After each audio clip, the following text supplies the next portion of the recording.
This is Karen on newclevelandradio.net, and it is time for What in the World with. Paul Seaburn. Hi, Hey, and Karen welcome. Hale. Yes, How you doing? I'm doing great. And We, if you're looking at us on YouTube, you can see a third face in here, one that well we've never seen on YouTube. Come to it's think of it, right. you have heard his lovely voice, and that would be my old friend John Dinalo. Hi, John. Hi, Paul. Hi, Karen. Hey, welcome. Welcome back from your sabbatical. Good to be back. Yeah, we're glad to see you. So, of course, as you remember, John was our co-host. You know, anxious participant in Bluff the co-host, and also the host of our segment called What in the World of Sports. So John's got a little bit of sports stuff. We'll kind of work him back easily so he gets his footing again and see what happens, right, Karen? It's right. That's This right. So will be a we've been fun here. day. What's that? Yeah. Yeah. So we've been here, I don't know, we've been here for quite a while, Karen. We haven't been on YouTube, but I was thinking we're well over 2 years with this podcast. You're in your third year. I can't believe that. That is just unbelievable. Neither can I. I can't believe I put up with you all this time. Okay, that's a subject for a different podcast. Which, by the way, I'll give you your plug right up front. We're here on newclevelandradio.net, which is my platform, my favorite place to be, especially on Tuesdays. Karen is the podcasting mogul at newclevelandradio.net. There are a ton of great podcasts on the platform, which is available on Spotify and you name it. Every place you can go to get podcasts, you'll find newclevelandradio.net, including also What in the World. And as I'll mention up front and one more time later, I am the editor and head writer at mysteriousuniverse.org, which is the home of a lot of the weird and paranormal stories we talk about. Not all of them, though. So you tune into What in the World to get news stories, plus us having a whole heck of a lot more fun than I get to do on Mysterious Universe. So by all means, go there. You can see some videos of the stuff I talk about. Come to my Facebook page. You can see during the week, I'll give you some hints on what might be coming up. And we, Karen, and John, as you remember, every week just gets more and more and more strange and weird. So I never lack for material. Well, you get stranger and weirder. So I do. yeah. Personally. Oh, great. Thanks a lot, Karen. Again, If the shoe fits, wear it. Yeah. That's a subject for a different podcast, which I'm sure I'll be invited on one of these. Yes. So what are we going to be talking about today? Karen, your favorite monster is the chupacabra, and I have a story that sure sounds like a chupacabra, but I think you'll be shocked when you find out what creature is acting like a chupacabra down in Brazil. We're going to get into a little bit of a combination of a haunted house soap opera story from England having to do with the royal family. I have this was the most popular story on my Facebook page last week. The lady with the world's longest fingernails. We will be I saw that. Oh, you remember that? We're gonna talk some more about her, even though everybody was so offended by the picture that, of course, I will show it again if you missed it. We're going to talk a little bit about a news story that's right fresh off the pages of the media world, and that is that the Looney Tunes cartoons are coming back. And we all, the three of us, and I know many of our listeners grew up on the Looney Tunes. They're coming back, but there's some strange changes that we're going to talk about. Okay, good. Yeah, we might take a vote and see if we agree with them or not. And then, of course, I have some other strange stories. As always, Bluff the co-host. As always, our motto: real news, sometimes strange, always funny. This is the place we want you to come once a week if you want to hear us live, but anytime on YouTube when you need a break from the bad news and the business news and the politics and all the other nonsense. Come and visit us and have some fun. Here's some things that are real, but you sure as heck won't hear about them on the normal media mishmash that you may be listening to. So, we always have a good time. We always end up, we're sorry when the show is ended after an hour. So join in, have some fun. Hopefully someday we'll be able to have our listeners join in. I believe the lovely Donna participates with some of her friends somehow, either on YouTube or somewhere. So far more tech savvy than I am. But that's why I married her. One of the reasons I married her, I guess. So anyway, let's get started and get John worked right back into things here. So John, you remember that I like talking about world records, Guinness World Records. So last week, I had a story about the new Guinness World Record set by a guy in Idaho, where he drank a liter of lemon juice, straight lemon juice, in like just over 16 seconds through a straw. Okay, so John, that would pucker you up pretty good, to the point where you probably couldn't talk. I know, I just reading this story, my mouth puckered up, my butt puckered up, every opening I had was puckered up after doing that story. So believe it or not, I figured I was done with this guy. And sure enough, he's back in the news this week with, guess what? Another world record. So you want to know what he's drinking now, Karen? What's he drinking now? He's drinking lime juice. Lime juice. Yeah, he's done with lemon juice. So he just set this week a new Guinness World Record, and I can't believe that Guinness keeps track of this stuff, but they do. World record for drinking another liter, that's 28 ounces of straight lime juice through a straw from a big glass, and he drank it in 17.29 seconds.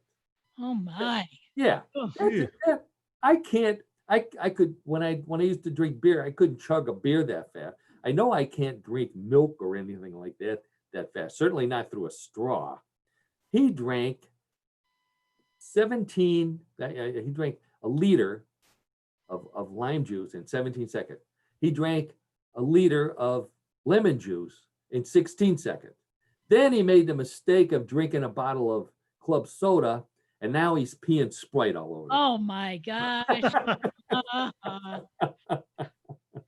I mean, this has a negative effect on you besides that. He takes his hat off, he's got a rim of salt around his head. And you should expect it, in honor of all this, he's naming his baby daughter Margarita. Of course. Yeah. So enough of that. Where's my rim shot? I got my horn here. So of course, the first thing that comes to my mind is there must be some songs having to do with limes. John, do you know any songs that have to do with limes? Do you remember any? I know Karen's got one. John, you got one? For what now, Paul? A song having to do with limes. Remember any songs having to do with limes? Yeah, the song by Harry Nilsson.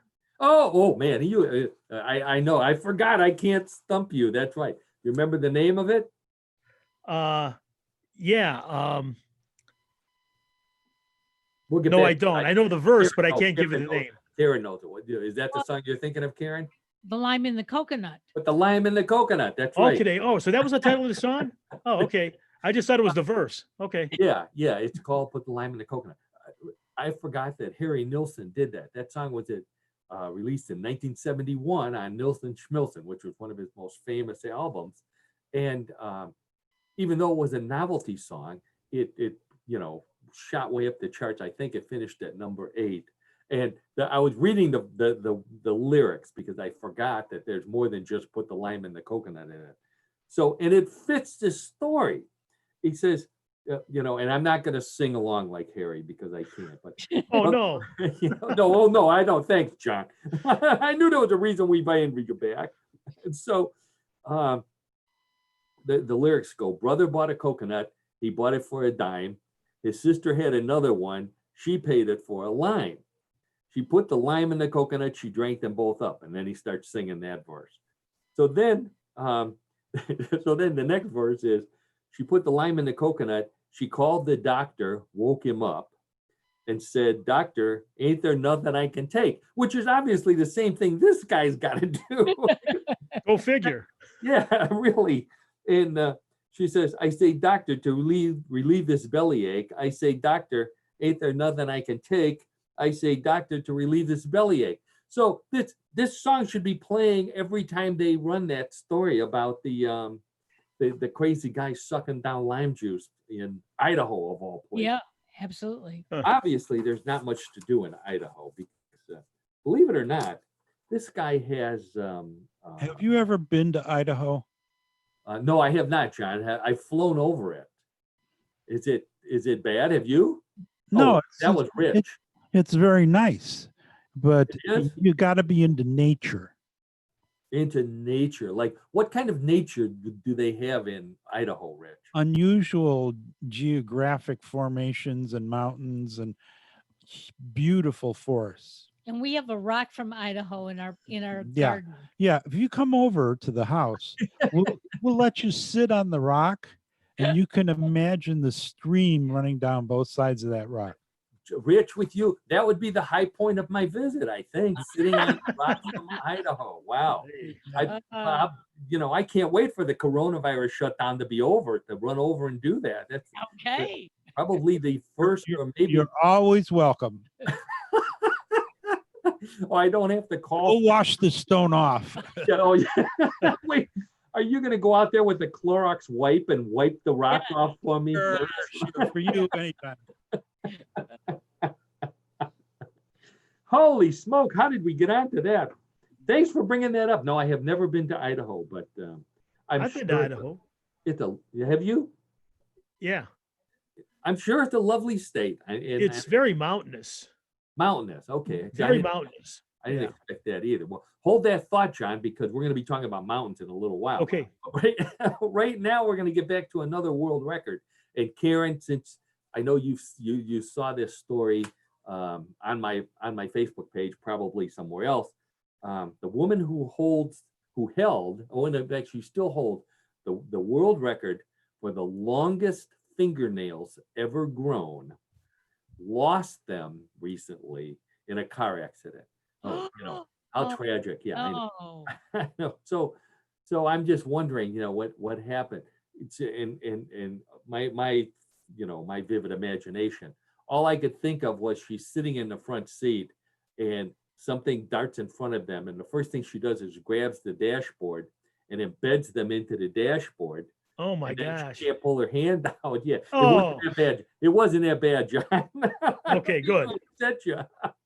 but looking at her nails, how could she actually drive a car? I think she was a passenger, but I offended. I posted the picture and I brought along, this is a different one than the one I posted, but this gives a better perspective on what her nails look like. They broke off during the accident. So, they weren't torn out like in those insurance, those car insurance commercials with that crazy guy doing all those accidents. So I'm going to hold it up. The lovely Donna said to make sure that I don't move the paper around too much. I'm going to try. I think I'm in perspective right here. You can see the length of those nails up against the white background, and the lovely lady with long white hair. She looks like she's from Idaho. Come to think of it. Oh, Lord. Actually, she's from Utah. And John, I got more negative comments on my Facebook page about that particular picture than virtually any other picture that I have ever posted. And as Karen pointed out, most of them had to do with, well, how in the world does that woman fill in the blank do this? Right. And the biggest one was go to the bathroom. And so she Those are- actually, yeah. Oh, John has an answer. Those are things to ponder. Those are things to think about. Oh, Love it. Fortunately, I don't have a picture of her doing that. But in the in the article that I read, they asked her the same question, and she said very carefully. So obviously she's been answering. Yeah, I know. I felt the same way, John. So, but she did say that she can write with a pen. She said that she can drive, although she wasn't driving at the time. She takes care of her grandchildren, who obviously aren't frightened by Granny's fingernails. Granny nails, I'm sure, is what they call her. She's been growing them since 1979. And here's the record, John. In total, this is the world record. In total, all 10 nails added together measure 28 feet in length. 8.65 meters. So 28 feet, if you divide that by 10 fingers, that's almost 3 feet or a yard per nail. Ridiculous. Yes, Karen. Thank you. Something about self-expression there. Oh, no kidding. Yeah, exactly, John. So, when your nails are that long, you have to think before you do things. Like, for example, giving someone the finger. You have to look and see if you might be hitting a lamp above you or a ceiling fan. It's got to be heavy, and plus you got to make sure your fingers are spread apart so the fingernails don't get tangled. I mean, by the time you get the finger up, whatever it is that made you mad is already gone. I obviously think about this way too much. I know. And so she says. Another question was, how does she keep them intact? And she says she dips them in olive oil every morning. Now that's one heck of a long bottle of olive oil. I mean, she must put them in a vat or something. So then she smells like a salad all day long. But it doesn't bother her because she can't put her hand up to her nose because she'll poke herself in the eye to see what she smells like. The poor woman has never picked her nose since 1979. The pleasure that she's missing out on. Oh, The way of looking at it. oh my. So this is my favorite part. So she says, she says, I get all those kinds of questions. And she says the absolute worst experience that she has, and get a load of this, is when she flies on airplanes. She says, and this was back before the shutdown. She said she used to like flying on airplanes till her nails got so long and she couldn't go to the bathroom anymore because she and her nails couldn't fit in the little room at the same time. And she get, you're not allowed to leave the door open, obviously. Although I'm sure people would pay to see that. Although I should hold her picture up again. Maybe not. So she says, but she still wanted to fly. I guess that's how she earns her money, is going to, conferences, I guess, where she's put on display and gives lectures on nail maintenance. And so what she says is that when she does fly, she fasts and she doesn't drink any liquids for, like days at a time. So she never has to use the bathroom. Well, that's fine for her. But what about the poor guy sitting in the middle seat next to her? If that were me, the first thing I would do is hit my overhead light, call the flight attendant and say, that screaming baby up front, I will gladly sit next to her. I'll take that any day over nail lady who can't go to the bathroom. Although, you know me, I would be fully engaged in conversation with her, trying to get a good story out of it. Absolutely. So now the other story that attracted quite a few comments on my Facebook page last week, because as my lovely niece told me, it was so out of context for who I am. In other words, she thought of it as a dirty joke. And it was a story about the woman in Louisville who took her favorite sex toy to Home Depot, of all places, to the paint department, because her favorite sex toy was in the hot pink color that she wanted her bedroom painted in. Got that, John? Okay. I'm with you.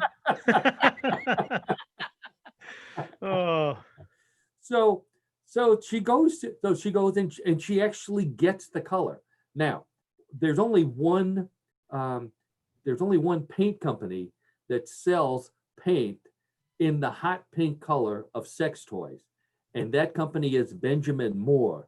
More. Oh, jeez. Okay. All Yeah. right. So that was obviously a very popular and also a Sure. very strange story. So, those things really impressed the heck out of me. We have a Sherwin Williams up the corner, and I always love to watch. You can bring anything to them. You could bring your rock from Idaho to them, and they would match the paint color to that rock if they could fit it into Wow. the scanner. Yeah, I thought that was pretty. It's an amazing piece of equipment, and it's called, for those who are interested, a spectrophotometer. Spectrophotometer, which was actually developed for the automobile industry, which makes sense because they need to match your car paint after it's been faded, and invented in 1940 by a guy by the name of Beckman, who made a fortune selling them. Although something happened and they were discontinued in 1976. They're now made by Hewlett Packard, of all people, the computer company, which combined a digital scanner, so it's no longer just a regular lens, and computerized the heck out of it. And those are what you'll see in the paint stores. Is this? Yeah, So you just never know. Now, getting back to the sex toy for one last little comment.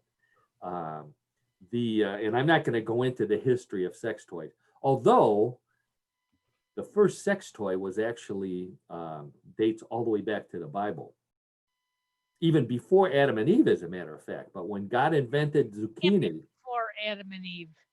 before Adam and Eve, that's right. But when God created zucchini, that was it. And then Adam and then Eve, and Adam said, "Hey, look at that apple," and Eve said, "Hey, look at that zucchini, more." Okay. I'm sorry. We've really, John, you're a bad influence on me. I'm glad you're back. No. So Karen and John, here's another trivia question for you. One state in the union is left that still bans the sale of sex toys. Any guess as to what that state might be? What was the question again? Texas. What state of the union still bans sex toys? Karen, you got an idea? I say Utah. Rich says Texas. Oh, Rich says Texas. Okay, both good answers. Good guesses. How John, about New Mexico? New Mexico. I've been to New Mexico. Trust me, there's plenty. There's sex toys there. I've never been there. Believe it or not, and I just know that by hearsay, by the way. Believe it or not, the state that still bans sex toys is Alabama. Now that you think about it, of course, Well, where else but they have their Alabama? cousins, so. Oh, yes. So while we're on the subject of states, we'll run down to Florida for a second, another state that should have been one of the guesses. A plastic surgeon in Florida is offering drive-through Botox treatments where you can just drive up, roll down your window. He reaches in with his needle and injects your face while you sit there. Obviously he's got a mask on. You don't have to have a mask on. And John, the business is doing so well, he's thinking about moving it to an old service station with a lift, and he's going to lift the cars up, and then he can do butt injections as well, which are even more popular and much more profitable than the facials. Can you imagine getting, not that the lovely Karen needs Botox injections, but I can't even imagine doing that. The whole thing to No. me is obnoxious, but Obnoxious, good word for it. So, it's kind of, it's kind of like when the cop comes to the window, you were speeding or whatever, and you hand them your driver's license, you hand your doctor the driver's license and you say, hey, you see this picture? Make me look like this again. Uh, so, uh, so the last of the strange news stories from around the United States comes to us from the lovely state of Montana. We talked about Montana on the show before. I've never been to Montana. I know it's a beautiful state. I've seen all the pictures. Turns out, and this we call this segment "What in the World of Weather," which we don't get to do very often. Turns out today is June 9th, which means it's almost summer. On June 8th, yesterday, they got 7 inches of snow in Montana. Wait a minute. Yeah, Wait a minute. 7 7 inches of snow? Yeah, yeah. Oh my gosh. So I looked it up on the Weather Channel, and the experts on there blamed it on all these people that have been praying for ski season to come back for one more day. So because they've been locked up, they couldn't ski. Just one more day, please give us for skiing. So they got it. I hope they got their fill, because I don't think the rest of the people in Montana were too excited about I don't think so either. 7 inches of snow in June. So John, that's a nice segue to bring back What in the World of Sports. We had What in the World of Weather. We have skiing that goes right into What in the World of Sports. The last time we have attempted to have John on the podcast before, and due to technical difficulties beyond our control, we weren't able to accomplish that. But John's wife, the beautiful Annette, is much more technical savvy than us schmucks. So That is true. which I think that's what they used to call us when we were in college in the fraternity, the two schmucks. And we're not Jewish. But anyways, when we first started talking again, there was a story on the news. Karen, you may remember this. We talked about this. Michael Jordan's rookie shoe from when he played, I don't remember if it was for the Bulls or who he played for, went up for auction. So this is a shoe that Michael Jordan wore while he was playing games, when he was still a rookie, not, Michael Jordan. And it sold at the auction for $560,000. One pair of shoes, $560,000. So, I'm thinking, I was reading over that story again, and I'm thinking, I'm sure they have some, like a piece of paper or something that says these were Michael Jordan's shoes. But what if you want more proof than that? If I'm paying that kind of money, I want them to fly Scottie Pippen in. I want him to sniff that shoe and say, that's Michael. So John and I were talking about this, and we were talking about shoes in general. And Karen, I know you remember this. When we were kids, we wore what? What kind of tennis shoes did we wear? Do you remember? Keds. Keds, of course. Keds, most famous tennis shoes of our generation. They, believe it or not, they date back to 1916. They were one of the first big products in the United States to be made from rubber, when they were looking for things to do with rubber, from when they had discovered the rubber plantations in South America. And you'll like this. I wanted to know how they came up with the name. The first name of Keds was Peds, which is short for peta something or other, the Latin word for feet.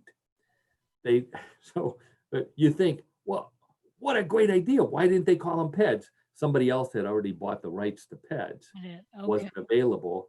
So they decided to call them, for some reason, Keds, looking through the alphabet for a letter that wasn't being used. And they called them sneakers. Remember that? Yeah. Yeah, that's one of those ways you can tell someone's of another generation, when they refer to their shoes as their pair of sneakers. Right. Because they, even though they squeaked on the floor if you walked on linoleum, every other place they were silent and you could sneak around. Obviously, that's what that stood for. So they were huge in the sports world. By the 1920s, they were being worn by Olympic athletes, by soccer players, tennis players, huge in tennis. It really revolutionized tennis at the time. And basketball, which is why, which brings in John. we were talking about this, and apparently one of the first famous sports shoes was a pair of Keds. So John, take it away. Yeah, actually, in 1952, George Mikan Who is? had a shoe named for him, and it was he endorsed the Pro Keds tennis shoe. I think George Mikan, I think, was a center, was he He not? was a center. He played for the Minneapolis Lakers, And is in the and Pro Hall of and Fame. right. Chuck Taylor, who was also another pro basketball player, he endorsed the Converse tennis shoe. Converse, And you which have to is remember, competitor. Yeah. right? Well, at this time, it was teens and it was high school players that would wear those shoes. But in 1972, the shoe industry experienced a transformation. There were new designs of tennis shoes that the teens and high schoolers gravitated towards. And in 1973, the Puma Clyde shoe was introduced by All-Star guard Walt Clyde Frazier of the New York Knicks. Oh, Clyde. Yeah, he was great. Now, in 72, the year previous, the Nike Bruin was introduced. And people to this day are not sure why Nike tagged the shoe the Bruin, but it is believed that it has something to do with UCLA Bruins basketball team coached by the legendary John Wooden. Who are called the Bruins. That's right. Oh, that's Right. true. So through the years, the following shoes appeared on the market. 1976, Dr. J's Pro Leather. Dr. J. Oh, yeah. 1978, the Nike Blazer. 1982, Air Force One, endorsed by pro basketball player Moses Malone. Okay. In 1985, the first shoe endorsed by Michael Jordan appeared. It was Air Jordan 1. 1985. In Okay. So Right. the rookie shoes 1988, from Air 1980 Jordan 2 yeah. appears, of course, endorsed by Michael Jordan. Okay. In 1989, Ewing's, that's EWINGS 3-3 high, was endorsed by Patrick Ewing, the center of the New York Knicks. Okay. Who just came down with the coronavirus, by the way. Well, yeah. I'm In sorry 91, to bring that news in there, but he was Well, in the news recently. Yeah. but so and following in 91, Reebok, introduced the Reebok pumps, not endorsed by a player. In 1994, Nike introduced a pair of tennis shoes called the Force. In 1995, Air Jordan 11 appears. Right. And I'll fast forward through a couple of others. In 2010, the Kobe shoe appeared, and then 2013, the LeBron shoe. Was that, I guess that might have been his first shoe, LeBron James. You know, It may or may not have been. I just know that there was some in between. I just kind of wanted to wrap up. And they're you know, and they're all worth something, obviously. Oh, sure. Yeah, we were talking about and there's more memorabilia than just shoes, obviously, because Right. I certainly wouldn't want to collect shoes. So, you know, you hear about a lot of them, like jerseys, for example. What's a good jersey? You know, a famous jersey that people would want to pay big money for, John. Well, the most the jersey that's received the highest amount of money was a Babe Ruth 1920 jersey that sold for $4.415 million. $4 million for Whoa. a jersey. I wonder what that one smells like. Well, yeah, I'm not sure what year, but that was it. They were 1920. Though I think they wore wool back then, didn't they? It was certainly not polyester. Or... They had to be wool. Yeah, I would assume polyester did not exist. and you know, the Babe, he probably after the games, you know, he may have met somebody in the stands, and you know, who knows what he was out. Well, he probably had a few adult beverages. Oh, a few adult beverages, you would think. You know, either during the game or after the game. Exactly. Yeah. Okay. So now, John, when we were kids, we would go to Cleveland Stadium, which sadly no longer exists. We'd go to watch the Indians games, and the best part of watching the Indians games was getting a baseball, but you know, either a home run or a foul ball, which we took home and played with. But one of the most cherished souvenirs is baseball. So give me a good example of an expensive baseball. Well, Mark McGuire, who was locked in a home run battle with Sammy Sosa Right. several years ago, he hit his 70th home run, and that 70th home run fetched approximately $3 million. $3 million. Yeah. Now, Karen, and you're a baseball fan. I know you're a Right. big baseball fan. This is for somebody who's not even in the Baseball Hall of Fame. Right. And probably will never That's get into correct. the He's not. Hall of Fame. Yeah. So, and does that record still stand? Is that I don't even 72, I think, is by Barry Bonds in a season. Barry I Bonds? think Barry Bonds hit 72 home runs in a season. I think he has the record. Wow. Okay. How about the boxing gloves? Okay, when boxing was a big sport. Interestingly enough, in 1965, Muhammad Ali fought Floyd Patterson, and the fight gloves from that 1965 fight sold for $1.1 million. 1.1 million. And see, I would have thought those would have brought in more, but I myself too, just as well. I would have thought more. Sure. boxing sure. is not the popular sport that it was many years ago. So, and that's an old fight. You know, Floyd Patterson, Ali had just finished the Olympics, so he hadn't even fought Joe Frazier and. That's right. No, that's exactly right. Yeah. Right, because he fought in the 1960 Olympics. But these were like his rookie gloves. You know, Could have been, yeah. I mean, sure, he was just not a novice, but he was a young boxer. For sure. Yeah, right. Yeah, gotta say that to his face. Yeah. Who are you calling a novice? I'll whoop you. All right. Well, okay. The how about okay? Well, we'll finish off with a baseball card because I know you and I both collected baseball cards. Your basement still has baseball cards in it, if I remember correctly. What's an expensive baseball card souvenir? And we'll wrap it up. Well, there. I'll give you the record. The record Okay. amount of money that a baseball card has fetched was the 1909 baseball card of Honus Wagner, who played for the Pittsburgh Pirates. Yeah. And that sold for $2.8 million. $2.8 million. $2.8 million. Little piece of cardboard. I can't Yes. believe it. Yeah. But 2.8. Yeah, guy named Honus. You know, there's a good for you. There you go. All right, great stuff, John. Boy, it was great to have you back. Oh, it's great to be back.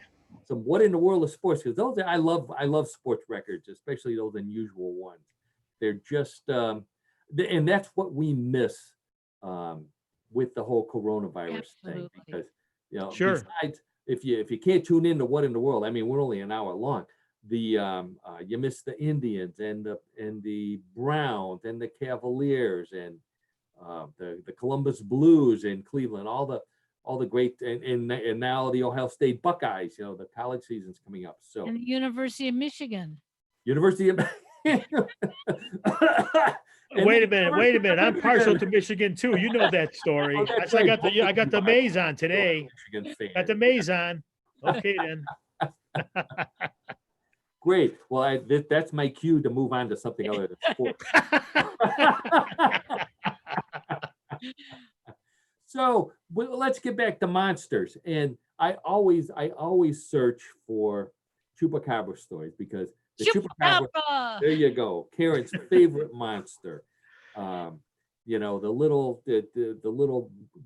goat blood sucking creature that lives in Puerto Rico and Texas and is rumored to be living all over the place, including Mexico. So I was so excited, Karen, because this week a story came up about a blood-sucking creature in Brazil. And I thought, this is great. We'll be able to talk about a chupacabra. So I looked up the story, and it's a gruesome monster that is actually responsible for a number of deaths, human deaths, in Brazil. And they had to bring in professional trackers because they, obviously they were concerned. This isn't just your everyday little blood-sucking chupacabra that looks like a mangy dog. There's something big down here that's scary and was draining blood from the bodies. So I thought, oh, this is great. This is the king of all chupacabras. I'll have a picture and Karen will be so excited. So I hate to disappoint you. I'm going to show you a picture of it in a minute. I hope I have the picture. Did I lose it? Oh, no, I have it. I'm losing something here. So, so they bring in. So this is happening in central Brazil, in an area called the Pantanal Tropical Wetland, which is a huge area full of creatures that are normal, still scary, but not as bad as the chupacabra. There's the maned wolf, which is a wolf with a mane, obviously. There's a caiman, which is a South American version of alligators and crocodiles that grows to be pretty big. And I didn't know this, the largest population of jaguars in the world, outside of England and the green ones, is in Brazil. Wow. So yeah. And jaguars are pretty dangerous. And that's what they thought this might be, is a jaguar, if it's not a chupacabra. So they bring in they bring in these guys who are, the kings of looking for creatures. A former paratrooper by the name of Damien Duffy, and a storm chaser and photographer named Matt Hoffman, and they both come from Australia. So, storm chasers always impress me because I'm a storm hider myself. I don't, when the storms come up, especially tornadoes or anything like that, I'm not getting into my little Subaru and driving down the street.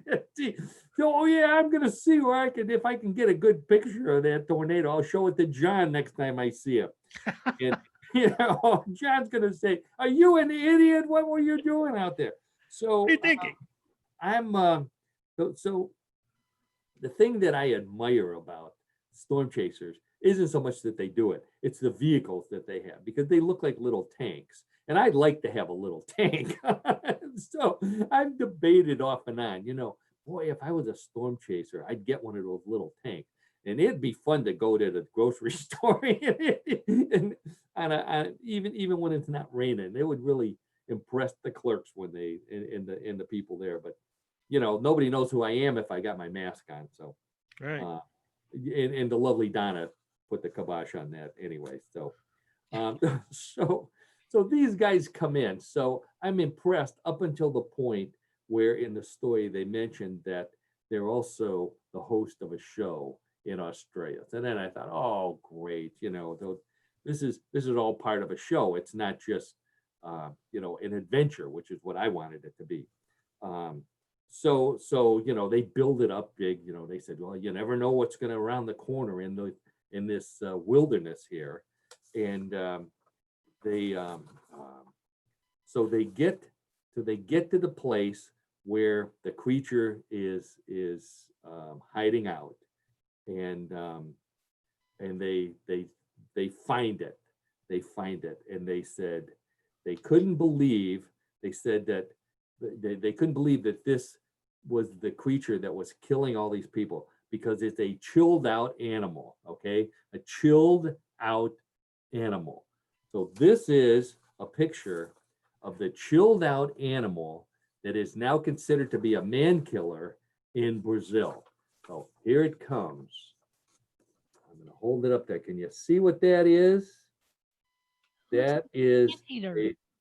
what's that, Karen? It looks like an anteater. An anteater. Ding, ding, ding, ding, ding. Karen is the winner. It's a killer anteater. Can you believe it? Excuse me, this is your new creature, Karen, the killer anteater. Believe it or not, and this is so strange. The giant anteater is a real creature in Brazil. It can reach over 7 feet in length, 7 feet from that pointy little nose to the pointy little tail. It's astounding. Yeah, it's not the kind of thing you want as a pet, and weighs up to 110 pounds. So that's a hefty, that's a Rottweiler sized anteater. But you look at that little tiny mouth and you think, well, how the heck can that little thing bite anybody and kill them and suck the blood out? Well, it's not the mouth that you have to watch out for. It's the claws.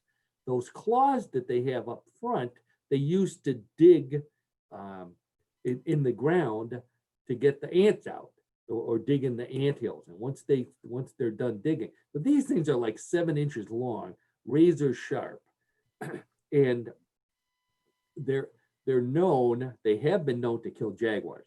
So I mean, that's pretty scary. If this something is powerful enough to kill a jaguar, I'd stay away from it. Well, it turns out these people haven't been staying away from it. So in 2012, 2 hunters were killed after they cornered giant anteaters in the same area. And in 2007, a zookeeper, same thing happened. She ended up cornering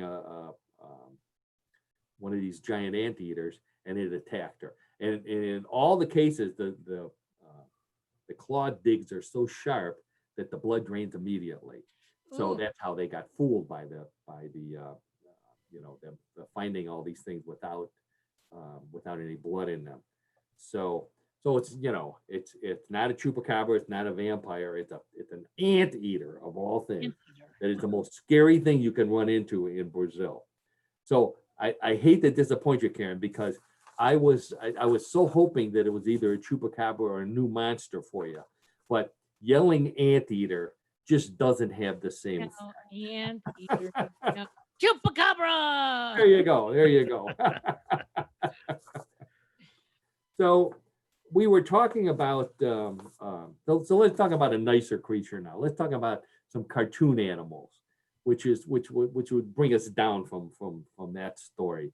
And this is such great news for not just for our generation, but really for all generations, because HBO Max, which is the new streaming service from HBO, is offering brand new Looney Tune cartoons. I'm excited. Yeah, Yeah. over 100 minutes of Looney Tune cartoons will be available on HBO Max for a fee, of course. But even so, I mean, Bugs Bunny, Elmer Fudd, Porky Pig, Foghorn Leghorn. This is great. This is our childhood. And they'll look the same. They won't be as two-dimensional as they were when we watched the cartoons. They're going to be closer to modern animation, but they'll still have the white gloves on. Daffy Duck still. Oh wait, which one? Oh, Donald Duck is the one from Disney. Daffy Duck still won't have pants. But the most disappointing part of this news item about these new Looney Tunes is that Elmer Fudd will no longer be able to carry his shotgun and chase after Bugs Bunny. That can't be. How can that be? It's uncalled for. What's he gonna do? I know, it's his whole personality. Elmer Fudd is a hunter. He's a hunter. Sure. He sang the song, "Kill the Wabbit." What else? It's his whole reason for living was to stalk the rabbit with the shotgun. What's he gonna do? Is he gonna stun the bunny? What kind of song is that? Stun the bunny. Is he gonna run him over? Get one of those cartoon cars with the big balloon tires. He's not gonna run anything over with a cartoon car like that. So believe it or not, John, they showed us a very brief clip of Elmer Fudd chasing Bugs Bunny with his new weapon. And his new weapon is a sickle. A sickle. A sickle. Whoa. A sickle. Can't you come up with a different object? A sickle? Yeah. For cutting, for cutting long grass, a sickle or a scythe, you might call it. If you don't remember what it is, think of the Grim Reaper. The Grim Reaper carried one, right? Right. But Oh. Little different than Elmer Fudd. yeah, there's no fun in a scythe, so or a sickle. And what's he gonna do? What is he gonna behead Bugs Bunny? How?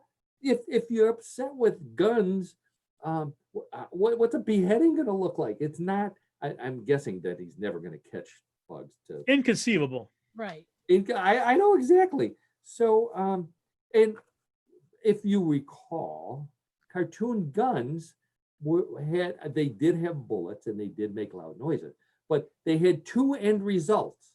End result number one, they left a hole in the chest or the stomach, preferably, of whatever they shot that you could see through. So you could stick your head through. And the creature, the bunny or whoever, or usually Daffy Duck, would look down, and they could stick their head through it. Or they got a blast of black into their face. That was the other big thing. Well, the blast of black sounds like it might be a good idea, right, John? Except they've also banned blackface from the new Looney Tunes. cartoons. Yeah, the new cartoon. So the and okay, of course, there's a good reason for that. So I can't argue with that. However, that brings us to Yosemite Sam. Now, if you remember, Yosemite Sam used to have two guns. He had Two pistols. Yeah, Two two pistols. pistols. He was quick on the draw. As he called someone a varmint, he aimed the pistols at him and shot at him. And of course, they would shoot back. And when they shot back, what normally happened to Yosemite Sam? His hat would fly in the air. His clothes would be torn, and he would have little splotches of gunpowder on his face. Sure. Maybe his mustache would go straighten out or something like that. Nothing bad ever happened. So of course they take away Yosemite Sam's guns too, and this is the worst part, John. They took away his job. So Yosemite, Karen, Yosemite Sam was a sheriff, and he used to lock them varmints up. Yep. So so instead they took his badge away and they have him working at a carnival. At a carnival, poor Yosemite Sam has a booth where he's selling deep fried butter on a stick. He's out of place with that. What's up with that? What can he do, John? If he's going to say, "Hey, you varmint, come back here. You didn't get a napkin."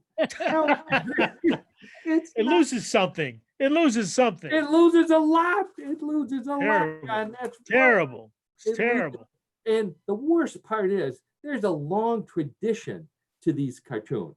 The Looney Tunes go back to 1929. The Silly Symphonies, produced by Walt Disney, and he did it. And they're called Silly Symphonies for a reason, just like they're called Looney Tunes and Merry Melodies. And that's because they were the primary purpose was to introduce little kids to music, symphonic music. Which you're not going to hear that anyplace else except on cartoons, and it would be at the movie theater back in those days. For us, it was on television, on Saturday mornings or at lunch. Sure. So Silly Symphony started in 1929, and I'm sure you'll remember this. The first cartoon was the Skeleton Dance, where 4 cartoon skeletons came out into the screen, and a beautiful symphony played, and they got their arms up like this, and they swung around and they danced. Not scary. I mean, they're skeletons. Should have been scary, but we're kids. We knew that they were cartoons. This evolved into the Looney Tunes and the Merry Melodies, and that the characters, as I remember, we remember Bugs, Daffy Duck, Tweety, Sylvester, Granny, Foghorn Leghorn, Marvin the Martian. I'll mention Marvin the Martian because if you recall, Marvin the Martian carried a ray gun. Yes. Now, not Yes, a president, but a ray gun. And Marvin the Martian didn't get mentioned in the weapons that were being banned. So it's possible that Marvin the Martian will still be able to keep his ray gun, and perhaps he'll be able to loan it to Elmer Fudd to hunt for bugs. Or to Yosemite Sam to go chasing after, people that didn't, ran off with this stuffed animal from whatever event he's carrying on at. So it's just like I hope there's some saving grace. I hope that they keep the music. I hope that they that they have fun, fun stories, not some important message that we need to pass on to the kids these days. Right. But we'll see. We'll see. It's just oh, and they are keeping Wile E. Coyote and Acme. Now, if you want to have a bad influence on the kids, Acme was the worst influence because they sold dynamite and they sold cannons and they sold rocket ships. They were the Amazon of their day. And Wile E. Coyote was us. He was the addicted Amazon customer of that day. Every episode was him buying something from Acme. Yes, he was. Yeah, and Yes, he was. chasing Sure. after the coyote who always Wile E. won anyway. Coyote. Yeah, who always won anyway. So there was a message there that we learned. Don't do bad things expecting to get good results. And coyote and roadrunners are probably not very tasty anyway. So so I hope, I wanted to mention that. I thought that because I loved the Looney Tunes. I loved Carl Stallings, who did all the music, Mel Blanc, who was the voice guy, all the people that we knew their names. They were famous because these were such brilliant cartoons and music and lessons for us. So I hope that the next generation gets something out of those Looney Tunes, the same kinds of things that we did. That'd be nice.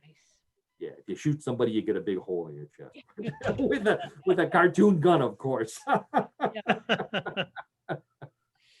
So anyway, what the best part of having John back is that we have another participant to play Stump the co-host. And Oh yes, I love that. Love that segment. I think that's where we've reached that point in our show today. So Karen, as everybody knows, or as I hope you know, with Stump the co-host, I have 3 stories that are very similar to the strange news stories we've just been talking about, except they may or may not be true. So they may be able to be true. It's up to Karen and John and Rich to listen to the Rich stories is and decide sleeping. if it's true or a bluff. So John, we now have buzzers. We have to send you a buzzer. But normally Karen and Rich have their hands on a buzzer so that they can buzz in with the correct answer. So you can just make whatever sound you feel is appropriate. So everybody ready? Ready. Okay. Ready? So there's Rich. Okay. All right. Story number 1. The police blotter of a town in Pakistan reports the arrest of a donkey in a raid on an illegal gambling facility.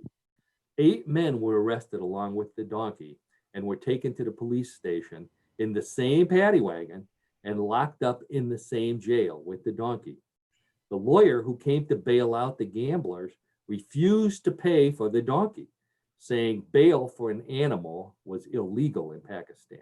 But the judge pointed out that the donkey's name was on the books and thus legally required bail to be paid. One of the gamblers was interviewed later and said he hoped that the donkey stayed locked up because it was winning. Eddie Murphy has bought the rights to this story and will play the donkey in the movie. So, the story of the donkey in Pakistan who was arrested for gambling. Real or bluff? Karen, you look. Well, John, you got your. We'll go with Karen first there. well, I'm going to say real.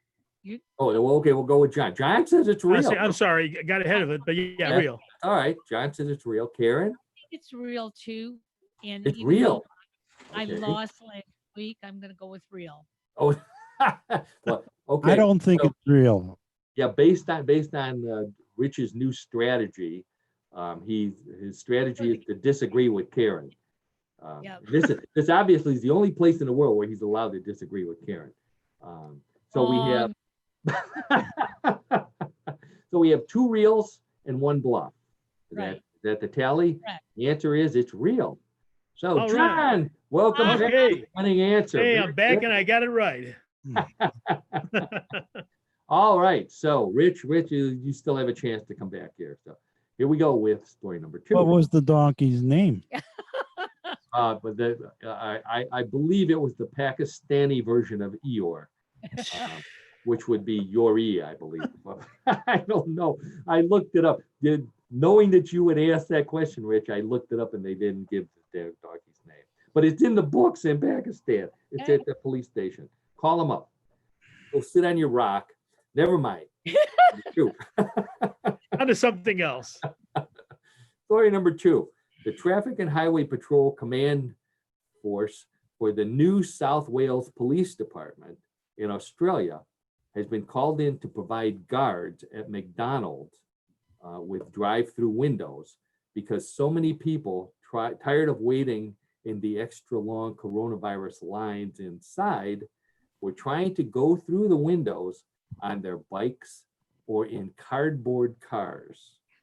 Because of all the fights that ensued as a result of this fakery, the cops will judge all vehicles pulling into the lane and fine anyone who doesn't meet the minimum definition of a car as laid out by the Sydney Auto Show for determining if a car is actually a real prototype or just some fake piece of cardboard that someone's trying to enter into the show.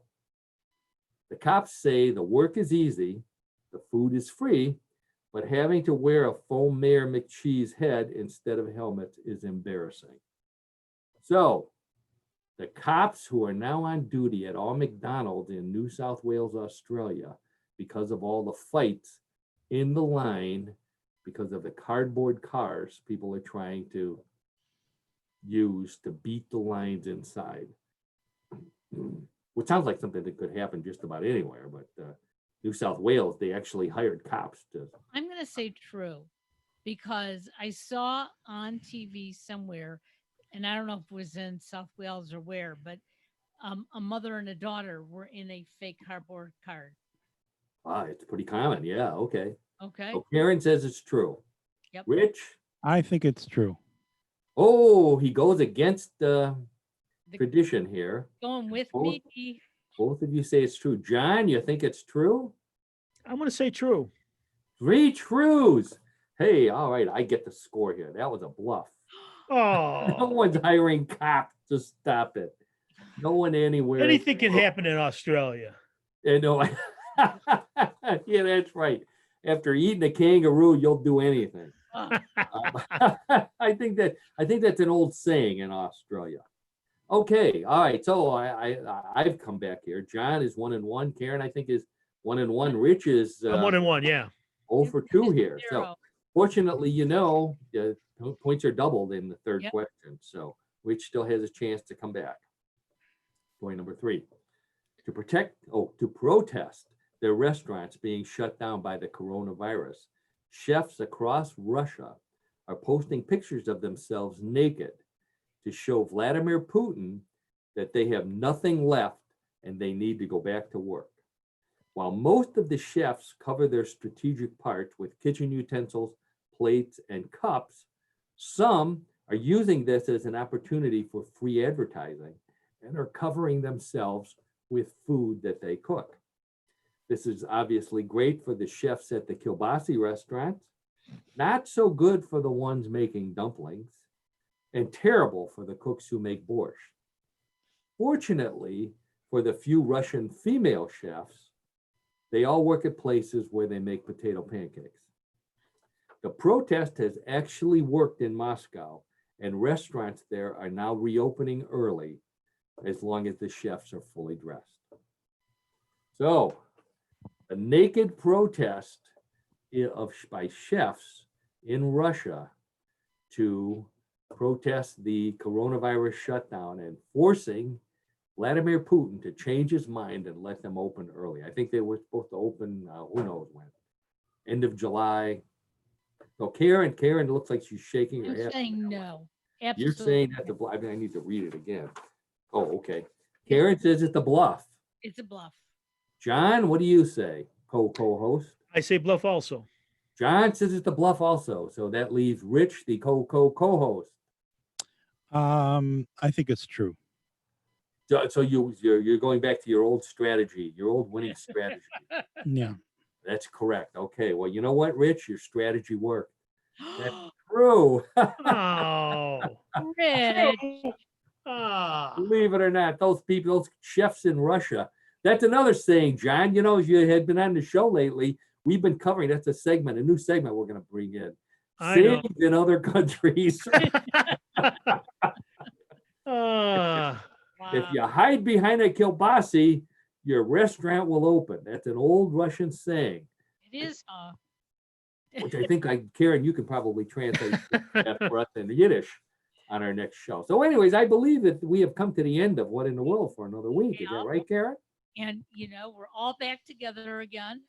And Oh, this was great. It was wonderful to have our good friend John Denalo back with What in the World of Sports and playing Bluff the co-host and just hanging out with us. absolutely. well, And thanks for having me back. It was good. Yeah. Well, and we'll have all of our minor technical problems fixed next week. And special thanks to your lovely wife Annette for her help, and also to our co. I don't know how many co's he has this week. Host Rich Hale behind the scenes there, behind the screen. Thank as you, always. Rich. I'll let Annette know. Thanks. You're welcome. When All right, very good. when I come back to sit on the rock, I'll bring John along with me. all right. Sounds like good time. Have a good night, everybody. Have a good All day. right, take care. And, all Night. right, see you Stay next. safe. Bye bye. Bye-bye now. Take care.